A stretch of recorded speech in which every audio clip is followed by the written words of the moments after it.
महिना सुरू झालाय आणि श्रावण महिन्यात आपल्याकडे ज्वारीच्या लाह्या केल्या जातात.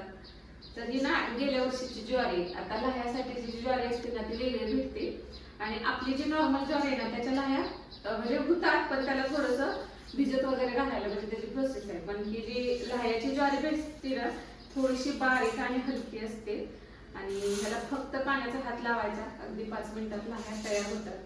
तर ह्याच्या लाह्या मी तुम्हाला करून दाखवते.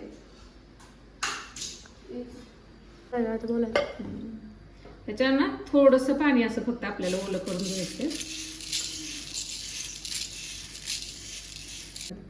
कढई गरम करायला ठेवली, त्याच्यात ना 2 वेळा, आता ही थोडीशी ज्वारी माझ्याकडे काही जास्त नव्हती,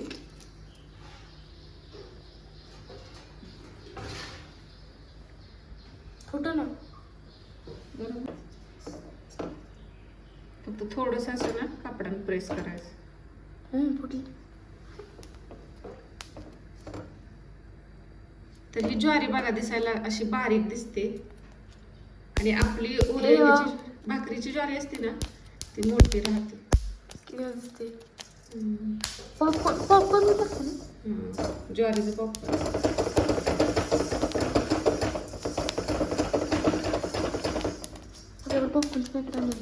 थांबायला झाकण दे.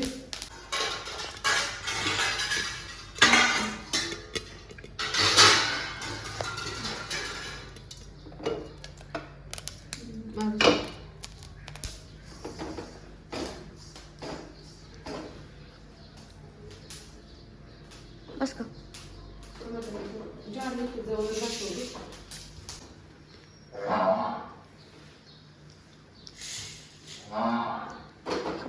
मला खूप चालवायचं.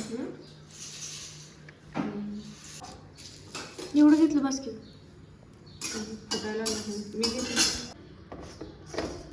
ह्या ज्वारीच्या लाह्या तयार होतात, फक्त लाह्यासाठीची ज्वारी असते. तर आता ह्या श्रावण महिन्यात ना ते आपल्याला बाजारात मिळून जाते, तर तिथून तुम्ही आणू शकता. आज सकाळी व्हिडिओ शूट करायला वेळ भेटला नाही, आज थोडंसं बाहेर जायचं होतं, त्यामुळे आज ना तुमच्यासोबत मी संध्याकाळचं रुटीन शेअर करते. तर लाह्यांसाठी जी ज्वारी वापरली जाते ना त्याला कावळी पण म्हटलं जातं. तर ती वेगळी पिकवली जाते. ज्यावेळी आपण ज्वारीची पेरणी केली जाते ना तर ती लाह्यांची ज्वारी आहे ती थोडीशी साईडला वगैरे असं ती लोक म्हणजे ज्यांना करायची आहे ती करतात आणि त्या ज्वारीच्या लाह्या म्हणजे पटकन होतात. आणि आपली ज्वारी आहे ना त्याला थोडीशी प्रोसेस आधी करायला लागते, थोडं भिजत घाला, सुकवा आणि मग त्याच्या लाह्या होतात.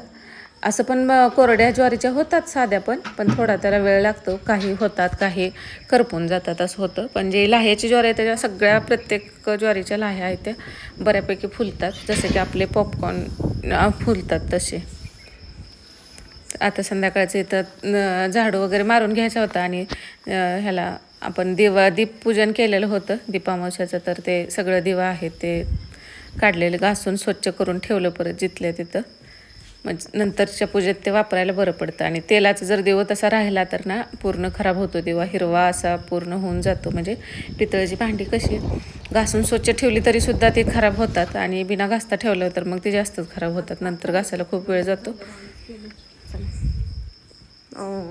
तर ताक करायचं म्हणून राहिलेलं होतं, तर आज मग संध्याकाळच्या वेळेला म्हटलं कढी पण करूया आणि मग ताक पण करून घेऊया. म्हणजे त्याच ताकाची कढी करायची होती, कारण हे जास्त दिवसाची काही साई नव्हते, 5-6 दिवसाचीच होती, त्यामुळे जास्त काही आंबट नसतं. आणि साई लावताना त्यामध्ये विरजण टाकलेलं असतं, त्यामुळे त्याचं आपण ताक करू शकतो. आणि विरजण जर नाही टाकलं तर ना त्याचा वास खूप खराब येतो आणि तसं तूप पण खाऊ नये म्हणतात. विरजण लावूनच आपण तूप करावं. जे की आपण म्हणजे दही असतं ना ते साई काढली ना त्यामध्ये टाकून ठेवायचं आणि मग त्यामध्ये साई आपण जमा करत जायचं. आणि करायच्या आदल्या दिवशी मी बाहेर काढून ठेवते रात्रीचं आणि दुसऱ्या दिवशी परत सकाळी फ्रीजमध्ये ठेवते आणि नंतर मग थंड झालं की ते थोडंसं थंड होऊ द्यायचं आणि करायचं. जास्त थंड झाल्यावर पण पटकन निघत नाही आणि थंड नसेल तरी पण लोणी निघत नाही, त्यामुळं थोडंसं थंड होऊ द्यायचं. आणि थोडं पाणी थोडीशी साई घ्यायची, असं 2 वेळा फिरवून घेतलं. आता ही साई काही जास्त दिवसाची नव्हती त्यामुळं 2 वेळा केलं तरी होऊन जातं. आता हे 2-4 वेळा पाण्यानं स्वच्छ धुवून घ्यायचं आणि मग तूप करायला ठेवून द्यायचं होतं.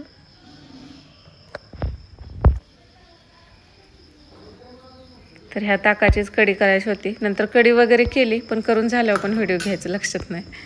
पण कढीची रेसिपी मी बऱ्याच वेळा तुमच्यासोबत शेअर केलेली. आणि आज मुलं शाळेतून आल्यानंतर ना त्यांना पटकन पोहेच करून दिलतं. आज दुसरं काही नव्हतं म्हणून. शाळेतून आल्यानंतर ना त्यांना भुका लागलेल्या असतात चांगल्या. सकाळी एकच टिफिन नेला असतो ओमनं तरी. ज्याने कधी तर नेते दुसरा, पण ओम नाही नेत तसा, एकच दे म्हणतो बस. मग आल्यावर नंतर जेवण नंतर त्यांना मग ते खावं वाटत नाही, कारण सकाळी खाल्लेलं असतं आणि परत तेच म्हटलं. मग रोज आल्यानंतर नाश्त्यासाठी ना असं वेगळं काहीतरी त्यांना पाहिजे असतं. ठेवलंय आणि या पोह्यांसोबत त्यांना ना चहा, तसे जान्हवी कधी तर पिते, ओम काही चहा कधी पित नाही. म्हणजे कधी त्याला इच्छा झाली तर एखाद दिवशी चहा बिस्किट खायचं, असं रेग्युलर असं नाही तो पित. जान्हवीला मात्र अधूनमधून चहाचं ध्यान होतं आणि ती पोह्यासोबत तिला असा कोरा चहा ब्लॅक टी आवडतो. आणि आज टिफिनसाठी ना छोले बनवलेलं होतं. त्यामध्ये एक बटाटा आणि थोडंसं खडा मसाला टाकून हे त्याला 4-5 शिट्ट्या चांगल्या करून घेतलेल्या आणि हा मसाला सगळा परतून घेतला. त्या बटाटा थोडासा नंतर मॅश करायचा, म्हणजे ग्रेव्हीला पण दाटसरपणा येतो आणि चवीला सुद्धा छान लागते. आणि नंतर थोडेसे छोले आहेत ते बारीक करून पण त्याची पेस्ट त्यामध्ये टाकते मी. नंतर चपात्या करून घेतल्या. आज थोडंसं बाहेर गेल्यामुळे शूट करायचं झालं नाही आणि व्हिडिओ नाही गेला ना, तुमच्या सगळ्यांच्या कमेंट येतात की आज व्हिडिओ आला नाही, आम्ही वाट बघतोय, तर त्यासाठी सॉरी. पण कधी कधी असं होतं की कामाचा लोड एवढा झाला की ना वेळ भेटत नाही, त्यानुसार म्हणजे राहून जातं. तर इथून पुढं ना ज्यावेळी मला व्हिडिओ टाकायला नाही जमत त्यावेळी मी पोस्ट तरी टाकेन किंवा शॉर्ट व्हिडिओ तरी टाकेन. पण कधी कधी एवढी घाई होते की काहीच जमत नाही मग. तर आता जान्हवी 2 दिवसातच इथं बऱ्यापैकी स्कूटी चालवायला शिकलेली.